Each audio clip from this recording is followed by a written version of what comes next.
አንተ ፋራ ጌታን አታምነኝም? እግዚአብሔርን ምንም እያደረግኩ አይደለም። ናዮ አለች እያለች ነው። ራቁቷን ስለሆነች ቪዲዮ ላይ ቪዲዮን አላሳየም። ከዛ ጆን ፋራ ነው ይገጨኛል። በበሩ ጋር መጣች። በበሩ ጋር ስመጣ በሩን ስከፍተው እንደዚህ ነዳውት። መኪናውን ስነዳው በሩን እጀታውን ይዛ ወደቀች መሬት። በጣም ነበር የሚያሰቃየኝ፣ በጣም ነበር የሚመታኝ፣ በጣም ነበር የሚያስፈራራኝ። ከኔ ጋር ከተለያየሽ አጠፋሻለሁ፣ ከቲክቶክ ትጠፊያለሽ። እንደዚህ አድርጎኛል፣ እንደዚህ አቁስሎኛል። አይደለም ሴት ልጅ ወንድ ልጅ እንደዛ አላረግም። እኔ እናትና አባቴ ካዩዋቸው አመት ከ6 ወር አልፎኛል። እናትና አባቴን ድጋሚ አያሳየኝ። እኔ እንደዛ አላረኳትኝ። አውርቼው አላውቅም። ዱባይ ማለት ነው። ዱባይ በቃ እኔና እሷ ካለች እንጣላለን፣ ከዛ እንታረቃለን፣ እንጣላለን፣ እንታረቃለን፣ እንጣላለን። ተጣላን ዱባይ። ጆን ዳንኤል ጃኒ ጎንደር ጥምቀት ሴሌብሬሽን ማድረግ ሄደች ሰዓት ላይ እርቃኗን ሆና ተደብቃ እርቃኗን ሆና ረኩታን ሆና ቪዲዮ ኮል ኢንስታግራም ላይ ደውላልኝ ነበረ። ለሱም ማስረጃ ብሎ በፊት ለፊት እያሳየን ይኸው በዚህ ቀን የደወለችበት ቪዲዮ ኮል ምናምን ብሎ አምታቱን አርፏል። ከጃኒ የሚጠላላት የሆነ ድምፅ አላት። ስንጣላ ንገረኝ ባህሪ ከባህሪ እኮ ነው ያልጅ የምታወራው ድምፅ አለ። ተይኝ በእግዚአብሔር ስለ እግዚአብሔር ተይኝ ጃኒ። በቃ አዲስ ህይወት አለኝ፣ የራሴን ህይወት ልኑርበት። በጣም የምወድላት ማለት ነው። አሳልፋ አትሰጠኝም። ሶስተኛ ላይ የለቀቀው ቪዲዮ እንኳን ይሁን እሺ፣ እኔ ሰው አልመታም እንኳን ሴት ወንድ ልጅ አልመታም ያልከው እሰየው። ነገር ግን መጀመሪያ ላይ የለቀቀው ቪዲዮ በጣም የሚያሳፍር ቪዲዮ ነው። የተጠየቅከው ይደበድበኛል፣ ይመታኛል፣ አብረን በነበርንበት ሰዓት ላይ ያሰቃየኝ ነበር ነው ያለችክ።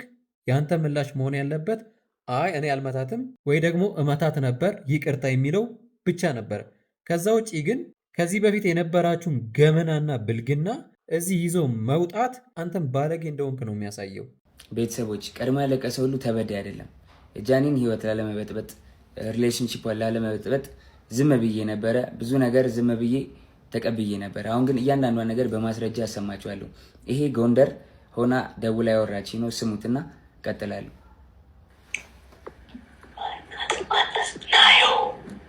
ናዮ አለች እያለች ነው። ራቁቷን ስለሆነች ቪዲዮ ላይ ቪዲዮን አላሳየም። በደምብ ስሙት። ቤቴ ነኝ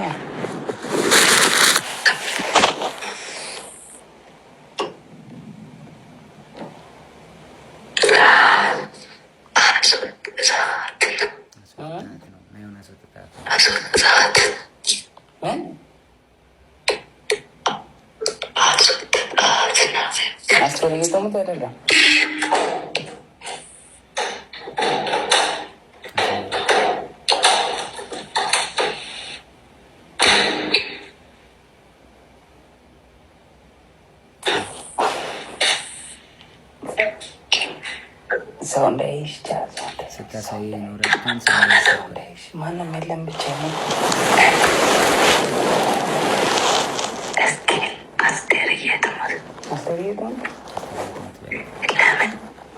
አሁን የገባው ሆስፒታል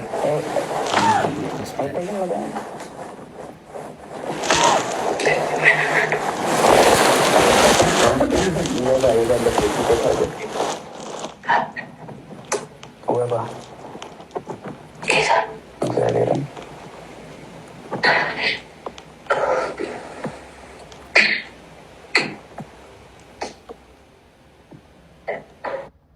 ስለረዘመ ቀጣዩን ፓርት ደግሞ ቀጣይ ቪዲዮ ላይ ያሳያችኋለሁ። ጎንደር እያለች እንደዚህ ብላይ ነበር፣ እንደዚህ ደውሏ ራቁቷን ነበረች ምናምን ብለህ እሷን ባለጌ ለማድረግ ራስን ንጹህ ለማድረግ አትሞክር። እውነትም እሷ ደውላ እንደዛ ካለችክ አንተ ንጹህ ከሆንክ አንተ ባለጌ ካልሆንክ ጃኒ እረፊ። እኔ ልጅ ያለኝ ሰው ነኝ፣ ሌላ ህይወት ጀምሬያለሁ። አንቺም ፍቅረኛ አለሽ፣ ልብስሽን ልበሺ፣ ስርዓትሽን ያዢ ብለህ ለምን አልዘጋህባትም? እሷ የምትለውን እያንዳንዱን ነገር አዎ እሺ የስ ምናምን እያልክ እያዳመጥክ እየተመቸ አሁን እንደ ማስረጃ ይዞ መውጣት በጣም የሚያሳፍር ነገር ነው። ቤተሰቦች እውነቱ እንዲወጣ ስለማይፈልጉ ሪፖርት ስለሚያደርጉት ሁላችሁም ኮፕሊንግ አድርጉት። ጎንደር እንግዲህ ከፍቅረኛዋ ጋር ሆና ያወራች ነው። ይሄ እሱ ሳሎን ሆኖ እሷ ሽንት ቤት ተደብቃ ይመጣል። እሱ መጨረሻ ላይ በደዌ ራቁቴ ሰው እንዳይመጣብሽ ስለማልኳት በቃ አልኳት። ዘጋሁት።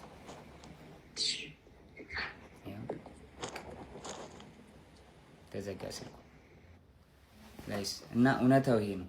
ከዚህም በኋላ እንግዲህ እዛ ይበጠበጣል ጎንደር ላይ ቲንክ እየሰማት ነበር እሱ።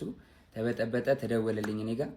ከዛ በኋላ ኤልሻዴ ደውላ ጆ ለምን ደወልክ? እየደወለልኝ ነው አለች ጃኒ አለች። እኔ አልደወልኩም ኤልሹዬ፣ ሁሉም ነገር ደግሞ ስልኬ ላይ ያለ ሪከርድ ማለ አሳይሻለሁ አልኳት። እሺ ይቅርታ አለችኝ ኤልሻዴ።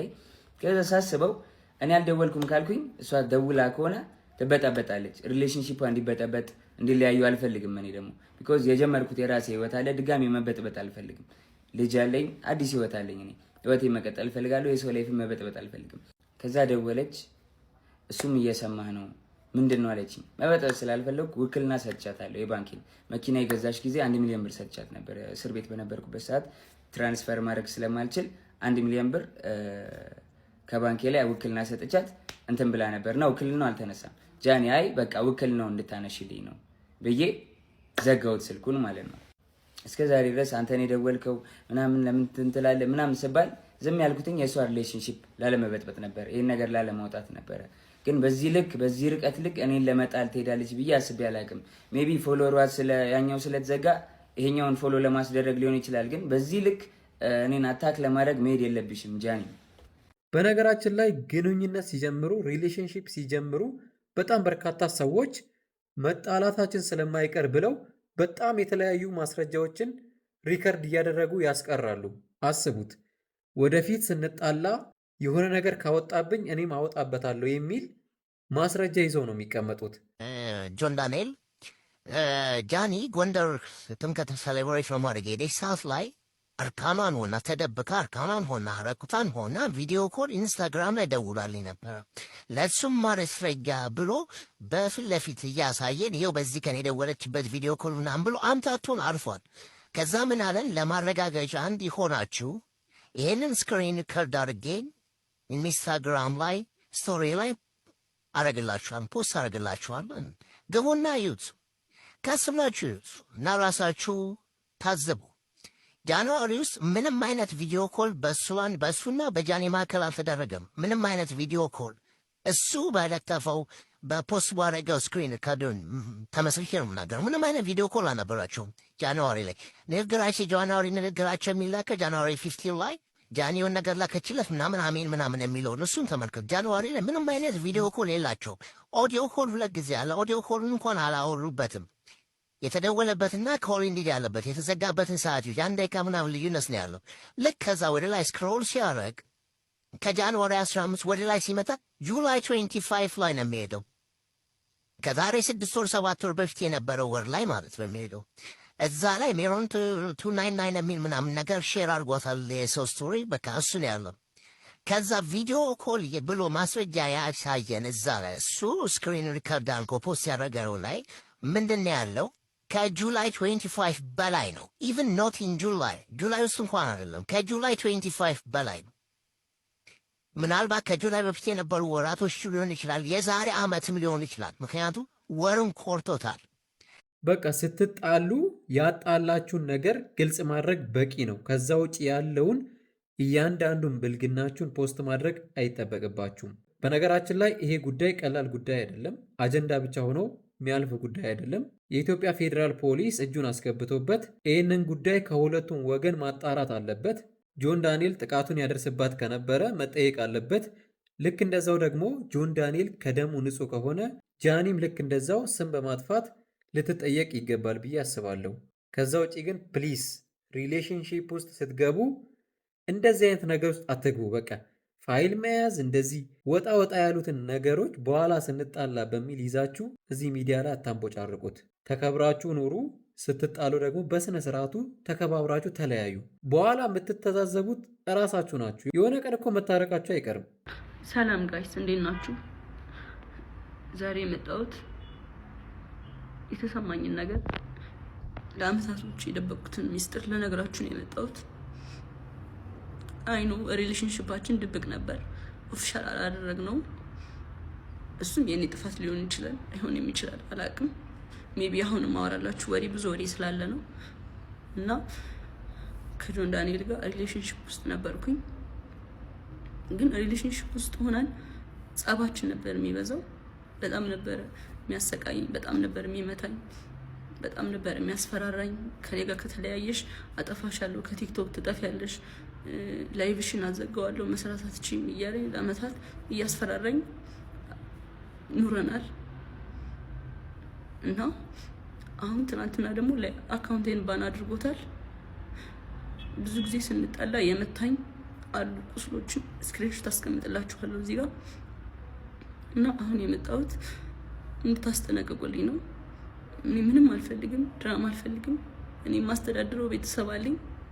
እኔን የሚጠብቁ ከኔ የሚጠብቁ ቤተሰቦች አሉኝ። ለእነሱ ነው የምኖረው እና እንዲያልፍልኝ ለእናንተ መናገር እፈልጋለሁ እና አመሰግናለሁ።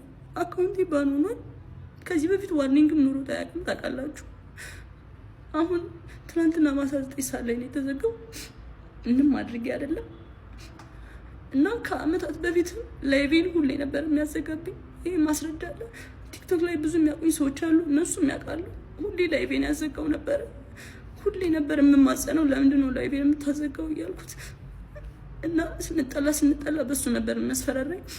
ላይቬን እያዘጋ ነበር የሚያስፈራራኝ። ምንም አታመጭም እያለኝ ይሄንን እናቱም ታውቃለች፣ እህቱም ታውቃለች፣ ሁሉም ቤተሰቦቹም ያውቃሉ እኔን አቢዩዝ እንደሚያደርገኝ እና አሁን የመጣሁት በቃ እንዲጠነቀቅልኝ፣ እንዲያርፍልኝ፣ እንድታሳርፉልኝ ነው። አመሰግናለሁ። ህይወት ግን አታስቅም? ጆን ዳንኤል በዚሁ ሳምንት የወሩ ምርጥ ቲክቶከር ማለትም የወሩ ምርጥ ቅልብ ተብሎ ተሸልሞ ነበረ። ዛሬ ደግሞ የምንሰማው ቲክቶከር ጃኒ ከእሱ ጋር በነበረችበት ሰዓት ላይ እንደሚያሰቃያት፣ እንደሚደበድባት፣ ልክ ቀነኒ ላይ እንደሚደርሰው አይነት ጉዳት እንደሚያደርስባት ተናግራለች። ኦፍኮርስ ከአንድ ሰው ብቻ ሰምተን ነገሩን ጀጅ አናደርግም። ጆን ዳንኤልም የሚለውን ነገር እንሰማለን። ነገር ግን ይሄ ነገር እውነት ከሆነ ጃኒ ላይ እንደዚህ አይነት ነገር ሲያደርስባት ከነበረ የሁለቱም አድናቂ ባልሆንም ከተበዳይ ጎን ለመቆም ምንጊዜም ዝግጁ ነኝ። ስለዚህ ጃኒ አይዞን፣ ነገሩ እንዳልሽው ከሆነ በመረጃ በማስረጃ ተረጋግጦ አሁን ደረሰብኝ ያልሽውን ነገር ሲያደርስብሽ ከነበረ ሁሉን ነገር በሕግ እንጠይቃለን። ጆን ዳንኤል ነገሩን በጊዜ ግልጽ ብታደርግልን የተሻለ ይመስለኛል። ሌላው ደግሞ የተለያዩ ምስሎችና ቪዲዮዎችን ይዞ በመውጣት ጆን ዳንኤል እንደዚህ አድርጎኛል፣ እንደዚህ አቁስሎኛል። አይደለም ሴት ልጅ ወንድ ልጅ እንደዛ አላረግም። እኔ እናትና አባቴ ካዩቸው ዓመት ከ6 ወር አልፎኛል። እናትና አባቴን ድጋሚ አያሳየኝ፣ እኔ እንደዛ አላረኳትኝ። 2 ሴት እህቶች አሉኝ። 2 ሴት እህቶቼን ሌላ ወንድ እንደዚህ ቢያደርግብኝ ምን እንደማደርግ አውቃለሁ። በእህቶቼን እንዲደርስ የማልፈልገውን በሌላ ሴት ላይ አላደርግም። አይደለም ሴት ወንድ አቁስዬ አላውቅም። ሜቢ ድሮ ተደባድቤ ሊሆን ይችላል እንጂ ካለ ወጥቶ ይክሰሰኝ። እንደዚህ ያደረኩት ሰው ካለ ወጥቶ ይክሰሰኝ። መረጃ ካለሽ ለምን አልከሰሽኝ? እንደዚህ አድርጌ ከሆነ ወይ ደግሞ አስፈራርቼ ይዤሽ ከሆነ 1 ዓመት ከ4 ወር በህግ ጥላ ስር ነበርኩኝ አይደለ? በህግ ጥላ ስር እያለሁ ማድረግ ትቺ ነበር፣ ምንም ነገር አይደለ? አልነበረም። ግን እስር ቤት ሆኜ በጣም ትመላለሽ ነበረ። በጣም አመሰግናለሁ። በጣም ከናዮ ስትፈታ ብዙ ነገር ተፈጥሯል። ታውቂያለሽ፣ ብዙ ነገር ሀፕን አድርጓል። በቃ እኔ እዚህ ጋር ልጅ ስላለኝ መቀጠል ስለማንችል ሪሌሽንሺፓችን ቆመ። ስለዚህ ሪሌሽንሺፓችን ስለቆመ እኔ ወይ ወድቄ ማየት የለብሽም ወይ ደግሞ አሁን አዲስ ህይወት ጀምሬያለሁ። በቃ አዲስ መንገድ ላይ ነኝ፣ አዲስ ሰው ሆኛለሁ። ተይኝ፣ በእግዚአብሔር ስለ እግዚአብሔር ተይኝ ጃኒ። በቃ አዲስ ህይወት አለኝ፣ የራሴን ህይወት ልኑርበት። በተደጋጋሚ እንደዚህ አይነት አጀንዳዎች ሲነሱ ህዝቡ እንዴት ነው ሪያክት የሚያደርገው መሰላችሁ? ለምሳሌ ጆን ዳንኤል እና ጃኒ ተጣልተዋል አደለ? ጆን ዳንኤልን የሚወድና የሚከተል ሰው ምን ያደርጋል? ጆን ዳንኤል ልክ ነው አይደለም የሚለው መመርመር ትቶ በቃ ጆን ዳንኤል ልክ ነው፣ ጃኒ ውሸታም ናት የሚል ቁርጠኛ አቋም ይዝና ለሱ ዝም ብሎ ይከራከራል። ማስረጃ ቢመጣ እንኳን ማስረጃውን አይቀበልም። ልክ እንደዛው ጃኒን የሚወድና የሚከተል ከሆነ ጃኒ ያለችው ሁልጊዜም ልክ ነው፣ እሷ ስህተት ልትሆን አትችልም። ጆን ዳንኤል ደግሞ በቃ ወንጀለኛ ነው ብሎ 100% ይደመድማል። እንደዚህ መሆን የለበትም። እንደዚህ አይነት አጀንዳዎች ሲነሱ ቆም ብላችሁ ስለምትከተሉትና ስለምትወዱት ሰው ማሰብ አቁሙና ነገሩ ልክ ነው ወይስ አይደለም፣ እውነት ያለው ማን ነው፣ እሱ ነው ወይስ እሷ ናት የሚለውን ለመያዝ ሞክሩ። ቤተሰባችሁ ቢሆኑ እንኳን ነገሩ እውነት መሆኑን የማን ነው ትክክል የሚለውን ለመያዝ ሞክሩ እንጂ ዝም ብላችሁ በጨለምተኛነት ለሆነ ሰው ብቻ ለመወገን አትሞክሩ። ጆን ዳንኤል ወንጀለኛ ማይሆንበት ምንም አይነት ምክንያት የለም። ጆን ዳንኤል ደግሞ ከዚህ ነገር ንጹህ ማይሆንበት ምንም አይነት ምክንያት የለም። ልክ እንደዛው ጃኒ የማትዋሽበት ምንም አይነት ምክንያት የለም። ጃኒ ደግሞ ልክ እንዳለችውም የሆነ ጥቃት ሊደርስባት ይችላል። ማንም አያውቅም። ከእግዚአብሔር ውጪ ከሁለቱ ሰዎች ውጪ ይህንን ጉዳይ ሊያውቅ የሚችል ሰው የለምና ጭፍን ብላችሁ ለሆነ ሰው ከመወገን ይልቅ ለፍትህ ለመቆም ለእውነት ለመቆም ማን ነው ትክክል፣ ማን ነው ውሸታም፣ ማን ማስረጃ አለው፣ ማን ደግሞ በውሸት እየከሰሰ ነው የሚለውን ለማጣራት ሞክሩ እንጂ ዝም ብላችሁ የሆነን ሰው ስለምትወዱና ስለምትከተሉ ብቻ ለዛ ሰው አትቆሙ።